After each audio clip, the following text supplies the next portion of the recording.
Halo, assalamualaikum warahmatullahi wabarakatuh.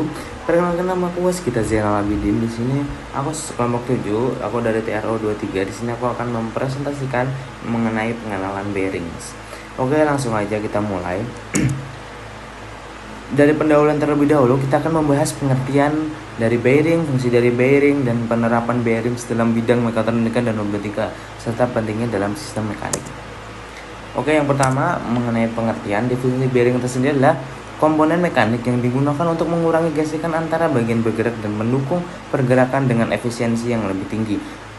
Dan fungsi bearing tersendiri, yaitu fungsi utama bearing adalah mendukung beban, memfasilitasi pergerakan relatif, dan mengurangi gesekan antara komponen mekanis dalam sistem. Oke, di sini aku akan sedikit menjelaskan ya teman-teman mengenai tipe-tipe bearings. Yang tipe-tipe bearings ini ada 7. Ball bearings atau bantalan bola itu biasanya cocok untuk beban ringan hingga sedang dengan kecepatan tinggi. Contoh aplikasinya adalah motor listrik, kipas angin, dan gearbox. Oke, yang kedua, roller bearing atau bantalan roll itu cocok untuk beban berat, kecepatan sedang. Contoh aplikasinya itu konveyor, mesin industri yang berat. Thrust bearing atau bantalan dorong cocok untuk beban aksial atau searah dengan poros. Contoh aplikasinya adalah meja putar, gearbox mobil, dan turbin angin. Yang keempat ada needle bearings atau bantalan jarum, cocok untuk ruang sempit dan beban tinggi. Contoh aplikasinya adalah transmisi mobil, poros engkol motor. Untuk yang kelima, tempered rolls bearing, bantalan roll kerucut. Jadi itu cocok untuk beban kombinasi atau aksial dan radial. Contohnya adalah aplikasinya adalah roda kendaraan sama diferensial mobil. Oke, yang keenam, special bearing atau bantalan bola self aligning cocok untuk menyesuaikan poros yang tidak lurus sempurna. Contoh aplikasinya adalah mesin pertambangan dan turbin angin. Oke, yang ketujuh yang terakhir adalah magnetic bearing, cocok untuk kecepatan yang sangat tinggi yang memerlukan tanpa adanya gesekan. Contoh aplikasi adalah turbin gas, mesin MRI, peralatan laboratorium. Untuk gambar silakan dilihat pada tampilan layar. Di situ sudah tertera semuanya gambar-gambar bearing dan juga di sebelah kiri untuk dibaca lagi bisa. Oke, lanjut tentang pengaplikasiannya.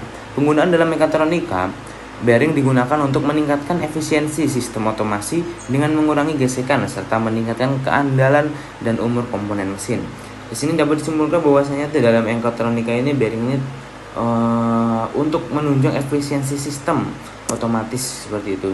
Untuk penggunaan dalam robotika, bearing dalam robotika digunakan untuk menjaga presisi pergerakan robot, mengizinkan gerakan yang halus dan kontrol yang lebih baik dalam aplikasi tugas berat. Jadi untuk di robotika sendiri ini ada bearing itu berguna untuk kepresisian pergerakan robot seperti itu dan kontrolnya.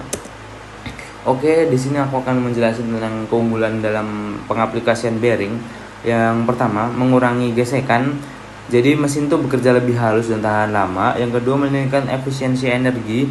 Jadi mengurangi daya yang hilang akibat gesekan. Yang ketiga, mendukung beban berat, mampu menahan beban aksial dan radial dalam mesin. Yang keempat itu memperpanjang umur mesin, mengurangi keausan pada komponen yang bergerak. Yang kelima, meningkatkan kecepatan rotasi. Pentingnya untuk mesin berkecepatan tinggi seperti motor dan turbin. Yang terakhir yang keenam adalah tahan lingkungan ekstrim, ada yang tahan panas, korosi, dan tanpa perlu pelumas tambahan. Oke, di sini ada pembuatan bearing dan bahan bearing. Untuk bahan-bahan utama bearing adalah baja krom, stainless steel, keramik, dan juga plastik.